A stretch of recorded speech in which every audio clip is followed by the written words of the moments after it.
Hi everyone, this is my best books of 2016 video, and I've been looking forward to this video pretty much all of 2016 when I would finally get the chance to talk about the best of the best books that I've read that year. So all of these books that I'm going to talk about I gave 5 stars. Maybe in some cases I was just really generous that day, or maybe they were actually great reads. Let's find out. The first 5-star book that I read in 2016 was Modern Romance by Aziz Ansari, and I didn't really know what to expect from this book when I first picked it up. I liked his Netflix show, I like his comedy, he's a pretty funny dude, so I thought, okay, his book will probably be very interesting. Disclaimer, I listened to it as an audiobook, which hopefully doesn't discredit the fact that it's a very funny book. Because he narrated it himself, and I think that made it a lot funnier than maybe just reading it would have been. But I found that this book had a lot of interesting information, a lot of statistics about dating, relationships, and things like that. And if that's overall a topic that you're interested about how people meet people, why relationships fail or succeed, and why dating is so hard, I think this is a great book to check out and to really dive into the topic and learn a little bit more about it. So that was my first great read of 2016.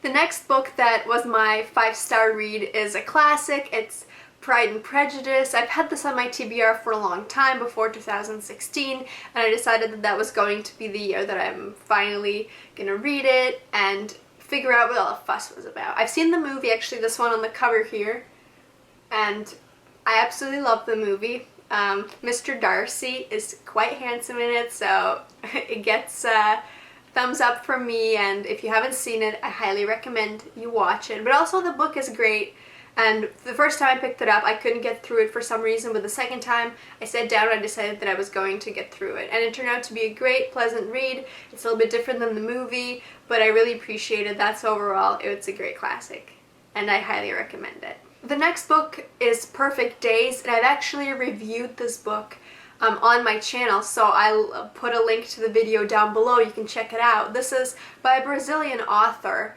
and you know my great love for thrillers and suspense books, and this one is up there with my other favorites.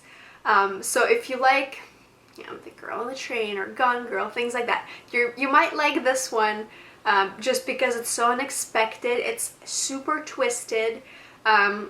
If you like You by Carolyn Kepnes, this might be something along those lines. You know, the main character is very twisted, very weird, a super odd guy, but you can't help but root for him and to really hope that his crazy twisted plan works. The ending of this book was entirely unexpected. I know some people have mentioned that it seemed sort of all very, like, it worked out too well, but I think that's the craziest thing about it, is that, did you really think, this was gonna take this kind of turn? Anyways, I don't want to spoil it. It's a 5-star read. If you haven't heard of it, you haven't read it, make sure to check it out if you like thrillers and suspense. A great, great read. The next one is Everything I Never Told You, and this is also kind of a mystery type read. This is about a family, and one of their children ends up dying and they can't figure out what happened. Everyone's sort of suspecting other people, and I just like this book because of how well it was written.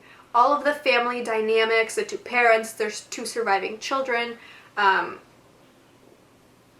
It just, I don't know, it felt like a real family to me. It didn't feel very fake, or they were trying too hard, they were trying to be too perfect, or they were trying to be too dysfunctional. It was just like a healthy amount of real family. Like, I think that if I heard of, or like witnessed their family dynamics, I would believe it. It's very real, and it was just really well written, so I highly appreciated that. And the ending of it I didn't expect, and I think that it was just a very interesting read for me, and I've heard lots of people enjoyed this book, so if you've heard about it but haven't read it, I recommend it. The next book is a nonfiction. It's called My Life on the Road by Gloria Steinem, and I randomly picked up this book because I think I remember someone else talking about it and liking it, so I decided to give it a try.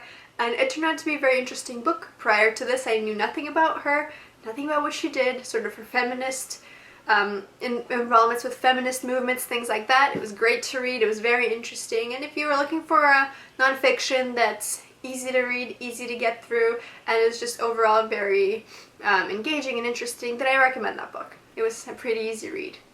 The next 5-star book is The Handmaid's Tale by Margaret Atwood, and I was meaning to read that book for the longest time, and when I finally got around to it, I was very pleased. This is another book that is sort of touches on feminism, and it's about a society where women are just meant to reproduce, basically, and they don't really hold any other value to their society. So if you can't do that, can't reproduce, then you've got problems on your hands, because you're gonna get shipped off to a place where you don't want to be. Also, there's a Hulu show coming out. I think it's on Hulu. That's gonna be based on this book. Anyways, I'm kind of curious about that. Let me know if you've noticed that as well, and if you're going to tune in when the show comes out this spring. But this book was great. Very interesting, terrifying, and just overall a great read. We Should All Be Feminists is another book, a short book. I guess it's an essay, if you will, about the basic reasons why people should be feminists. And honestly, I feel like everyone should probably read this book because it's short, it's to the point, and it brings up some great examples that I don't think anyone can argue with, and that sounds great. So for those people who aren't convinced, get this book for them for like their birthday or Christmas or something. They're gonna really appreciate that. The next one is also a classic. It's The Old Man and the Sea by Ernest Hemingway, and this is a book that I picked out randomly just because I was always wondering about it. I didn't really know what it was about. This book is literally about the old man going out to fish in the sea. And this book wasn't very long. It's quite short actually, but I couldn't believe how it made me feel. Like, this man was struggling with the big fish that he was trying to catch, and it gave him the hardest of times, and he had the most struggle with it. And I just felt so bad for him, and I almost had tears in my eyes near the end of it because of how involved it was and how you couldn't help but care for this character that you barely even knew. And I don't know, I loved it. It was a great read, and it just made me feel like no other book did, so I highly recommend this book if you've never read it before. Finally, last but not least, is Milk and Honey, which is a collection of poems actually, which is crazy because I don't read poems. So before I picked it up, I've seen a bunch of people talk about this book and say how great it was, and I was kind of very doubtful about that because I don't know about poetry. I don't know what makes it good or bad. But this one was good, I think, because I actually got the message and I knew what they were talking about, which was excellent. So overall, it's a great read. It touches on a lot of deep subjects like struggle and relationships, things like that. Just great read.